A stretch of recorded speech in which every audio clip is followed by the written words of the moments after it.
Good morning, guys! Good morning, good morning, good morning! It is Tuesday. It's my RDO today, so obviously wala akong pasok. Bahay lang ako kasi may mga gagawin na naman. But first, coffee. Oh, my battery is dying.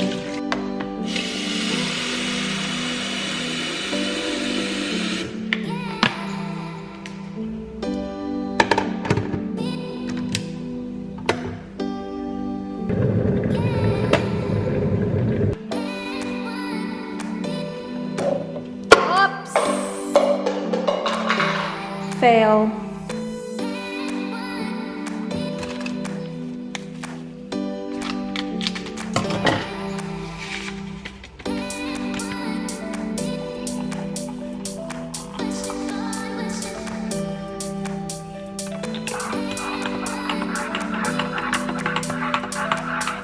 Guys, I'm just having my coffee and then I will watch La Luna Sangre as well. Guys, ay naku, December 20 pa ako. Tapos na ba yung La Luna Sangre? Feeling ko tapos na eh. Kasi parang nakita ko sa Instagram, pinost, may nag-post something about tapos na or patapos na. But, December 20 pa ako. Hindi ko na kasi, ewan ko ba, wala na akong time manood.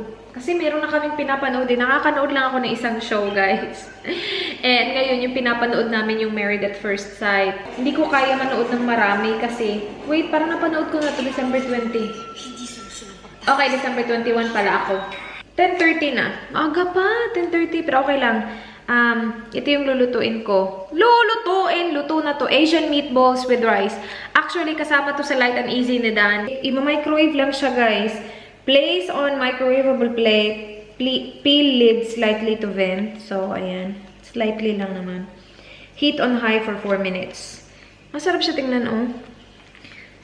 Ito na lang ang ating lulutuin. Nakiki-light and easy din ako, guys, oh. Looks good. Asian meatballs. And Tristan Torralba.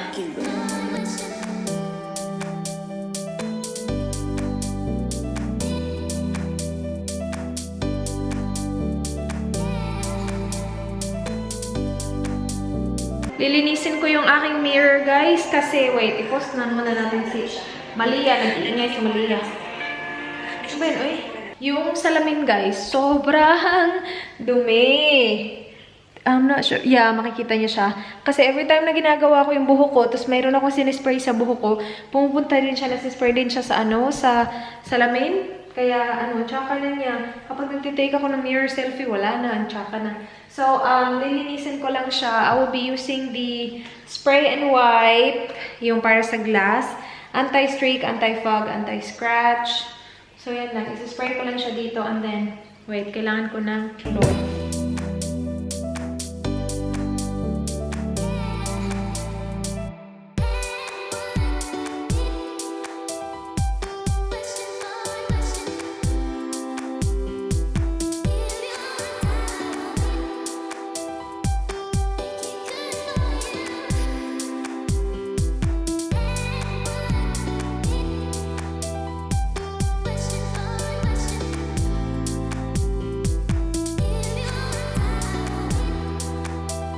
Wait, si Tristan yung maingay na naman. Ang, na niya, guys, ang linis na niya. Clear na siya. Pak! Okay, makapagsalamin na tayo ng maayos. Wala nang maraming it's dark. Guys, katapos ko lang mag-film. May makeup na naman ako. Nag-film ako ng 2 videos, pero hindi ko alam kung may edit ko siya agad-agad or hindi ko alam kung upload ko siya. Check ko siya. Anyway, magpa-vacuum ako, guys, kasi para malinis yung bahay pagdating ni Dan. Malinis naman yung bahay. Tingnan niyo, malinis naman, diba? Malinis. Pero yan, magpa-vacuum ako. Kasi may nafe-feel ako sa aking mga paa. May nafe-feel ako. Chinarge ko na to eh. Are you full? Full ka na ba, ha? Full ka na ba? Bakit wala kang ilaw?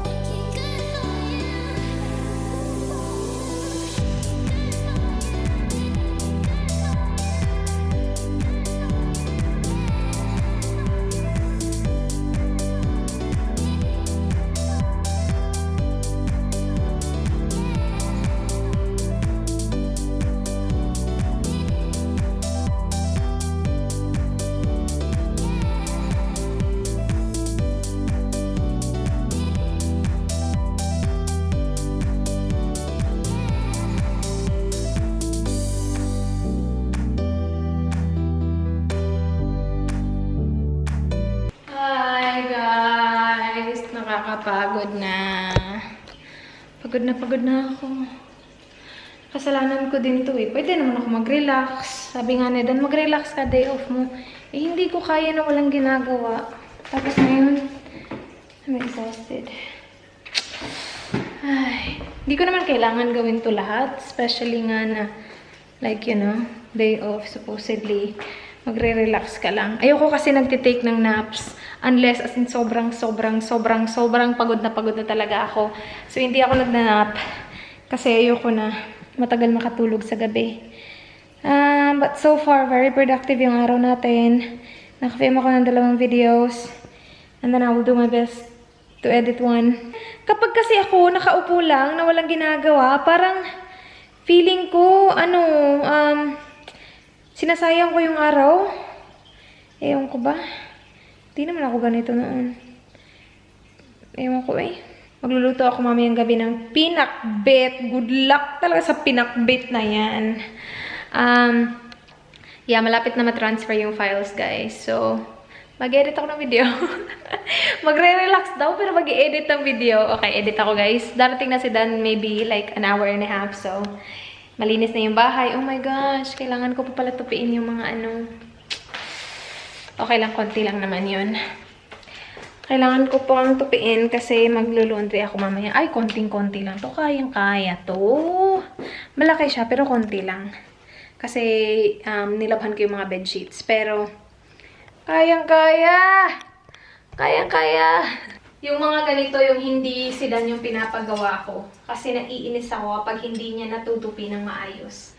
Kaya wala, ako nalang gumagawa. Si Dan naman kasi guys, tumutulong talaga siya. Like, as in tumutulong talaga siya. Sinasabi ko sa kanya, like nung Sabado na 'di ba umalis ako, I got my nails done. Sabi ko sa kanya, "Wag mong galawin yung laundry kasi ako na bahala pagbalik ko na." Ayoko kasi yung the way na nagsasampay siya, like yan, siya yung gumawa niyan. Ayoko na ginaganyan. Gusto ko inaayos ng sampay. Yeah, so sabi niya, oo, hindi ko gagalawin. Pero pagdating ko, wala na. Inano na niya, sinampay na niya lahat. So yun, tumutulong naman talaga yun, guys. Yun nga yung naghuhugas ng plato, nagbo-vacuum din yun lagi, naglilinis. Hindi naman kasi siya makalat. So hindi like ganun ka hirap i-maintain yung kalinisan ng bahay. Kasi si Dan din, he looks after himself din naman. Siya yung nag-a-iron ng clothes niya. Kasi hindi ko na kaya. Kung ako pagagawa nito lahat, wala na. Hindi na kaya ng powers ko.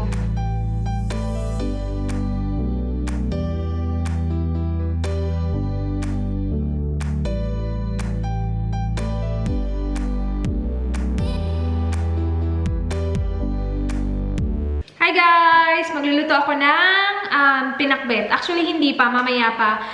I-prepare ko lang yung mga ingredients. Bongga talaga ako. Magpipinakbit ako. Hindi pa ako nakaluto ng pinakbit. Kanina nga na-realize ko, hindi pa ako nakaluto ng merong ampalaya. Kasi nung bata pa kami guys, hindi kami kumakain ng ulam. Hindi kami kumakain ng gulay. So, never pa ako naka-work with ampalaya. So, kanina, kailangan ko siyang i-YouTube, guys. Nilagyan ko siya ng asin kasi yun yung sabi sa YouTube. Nag-YouTube ako kung paano remove yung bitterness ng apalaya. Kasi hindi ako hindi ako nag-aampalaya. Pero gusto kong i-follow lahat ng ingredients sa pinakbet para, like, you know, makuha ko talaga siya. Sana makuha ko siya. Anyway, yung ginawa ko, sinuko lang siya with salt. And sabi dun sa napanood ko na YouTube video, 1 hour daw. So, yes. Diyan. Effective ba yan? Kasi 2 ampalaya yung binili ko. Kasi gusto ko sana magluto ng ampalaya lang. Hindi ampalaya lang. Ampalaya na may itlog. Kasi nakita ko yung Instagram story ni Ann. Nag-ampalaya at itlog. Ang cute na ampalaya. Oh, very light green. Ito yung gusto kong i-ano sa itlog. Kapag nag-work ito, lulutuin ko ito yung isang ampalaya na siya lang. Anyway, ito yung ingredients ng ating pinakbet. Meron tayong okra. Hindi din ako kumakain ng okra. I don't think nakatry na ako ng okra, pero we'll see. Try natin. And then, eggplant. And then, beans. And then, meron tayong kalabasa. I have my onion here as well. And then, nandito yung ating ginger. And then, meron din tayong garlic. Na i-prepare ko pa. Meron akong, kailangan din ng isang tomato. Meron akong isang kamatis dun sa fridge. Nagpabili ako kay Dan. Tinext ko siya. Kasi gagamitin ko yung kamatis niya. Sabi niya, 6:30 daw siya makaka-uwi. Yeah. Kawawa naman yung Danny boy ko. Sabi niya kasi kanina 5 siya uuwi, ngayon 6:30. Baka merong na-add na appointment. Anyway, charge natin yan. Okay, gagawin ko lang to guys. Yung recipe na ipa-follow ko is yung kay Panlasang Pinoy, ha? Asa na yung video ni Panlasang Pinoy? Hello? Long string beans? Ayan guys, ready na yung ingredients natin. Magsa-start na ako magluto. Kasi si Dan, hindi din naman ito yung kakainin niya kasi meron siyang kanyang dinner. So, yeah, actually hindi pa ako gutom guys kasi nag-snack ako kanina. Sobrang nagutom kasi ako kasi yung rice ko, kaninang umaga pa yun before pa mag-11. So, kinain ko yung cheese ring. Yun yung kinain ko. Naubos ko yung isang cheese ring, tapos uminom ako ng maraming iced tea pa. Okay na, magluluto na ako guys. Luto tayo. Let's do this. Okay, so unahin is garlic. Isusutay natin muna yung garlic, ginger, onion, and then yung kamatis.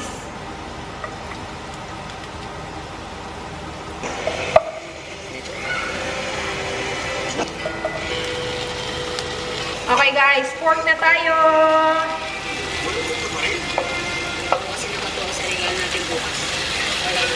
Bagoong! I have my bagoong here.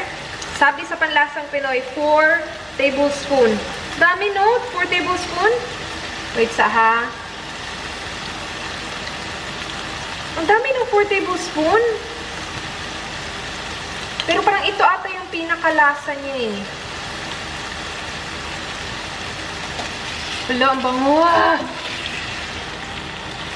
Good luck kay Dan pag-uwi niya. Maamoy niya to. Okay, so niluto ko lang yung shrimp paste ng 2 minuto. Tapos after na, nilalagyan siya ng 1 cup ng tubig, guys. Tapos let it boil. And then simmer for like 5 to 10 minutes. So, gagawin ko lang yan. Yum! Sana masarap to, no? Pero I feel like masarap naman talaga kapag may bagoong, diba?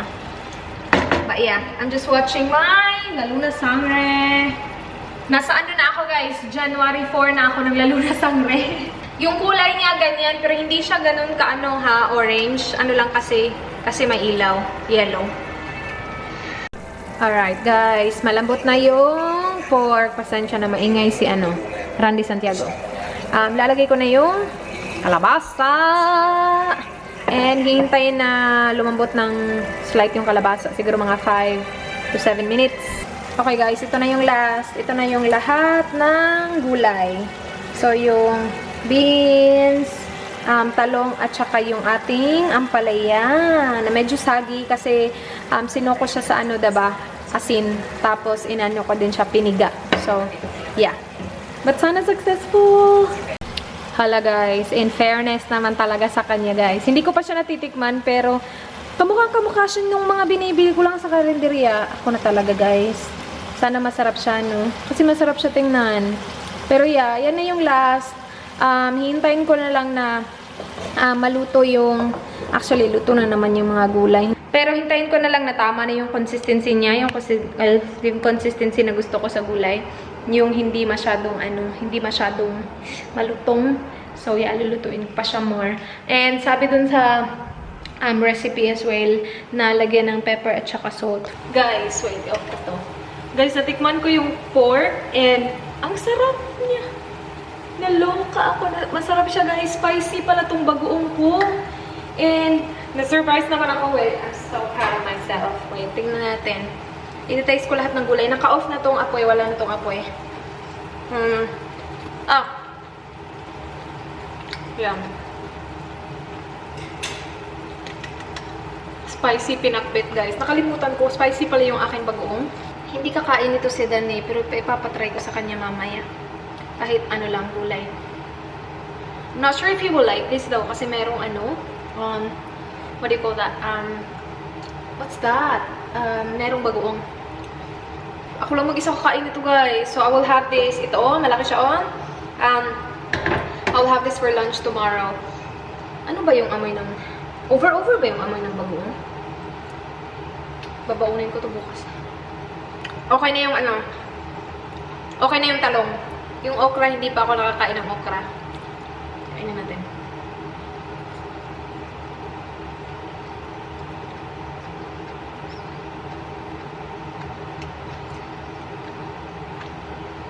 Okay lang naman. Okay lang naman, pero yung mukha. Hindi naman siya ganun ka. Ano? Okay lang naman yung okra. Mas okay pa siya kasi ang palaya. Yung okra ko, hindi siya ganun ka.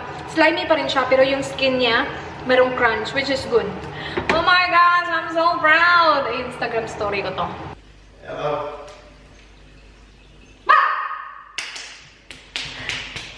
Hi guys! Kain na tayo guys. Pinakbet. Nakaka-proud to. Nakakaloka. And then, iced tea. Peach iced tea. Kain na tayo guys. Gusto ko panoorin to kasi finiture nila yung kay Mart. Okay, babe. Thank you, babe. Ito na yung last gawain tonight, guys. Ang isampay yung mga damit. Kasi lagay ako ng isang load ng laundry. And it's a full one. Uy, guys, sineseparate ko na yung mga puti. And alam niyo kung ano yung ginagawa ko? Ito yung ginagamit ko. White King. Pasensya na kasi inando ko yung aking bra. Kaya medyo wonky. Tingnan niyo yung aking bra. White King for bleach tablet siya. So, yung ginagawa is nilalagay lang siya sa load kapag puti. Hindi ko to ginagamit sa colored na mga damit. Isang t-shirt ko, na-save ko siya actually guys. Hindi siya like sobrang puti. But at least it's not. Ito yung pinakita ko diba noon. Ito. Yung galing kay Zara. It's still not like super white. But hindi na siya gaya nung una na parang brown. So yeah. Sineseparate ko na siya guys. And then ilalagay ko lang siya. Yung ginagawa ko is nilalagay ko lang siya sa speed na cycle. Which is mga 14 to 20 minutes lang. And then, if marami yung mga puti, yun yung nilalagay ko siya sa normal na cycle, which takes about like an hour. Guys, it's the end of the day. Ang bilis ng oras today, guys. Siguro kasi ang dami kong ginawa.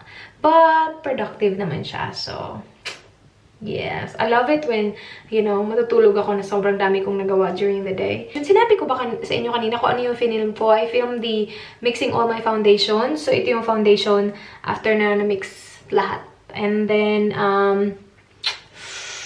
I tried Anne's makeup look as well. I tried following an Anne Klutz makeup tutorial. So, I'm not sure to mention ko siya. What? I'm not sure if na-mention ko siya kanina. Oh, by the way, before ko makalimutan, si Baby V, guys, kasali siya sa Bonds. Basta may pang-modeling career si Baby V, guys. Hindi ko alam actually kung ano siya exactly. Basta alam ko Bonds baby siya.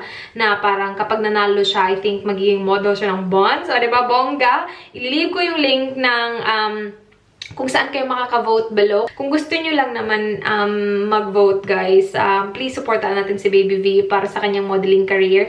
I-leave ko yung link below. Thank you sa mga susuporta kay Baby V. And that's basically it, guys, for this video. Iko-close ko na siya. Thank you so much, guys, for watching. Please like this video if you enjoyed. Please subscribe if you haven't already. I hope to see you guys on my next one. Do not forget, be good. Bye. Good night. Mwah. So then, wala kasi tumakbo. Bye!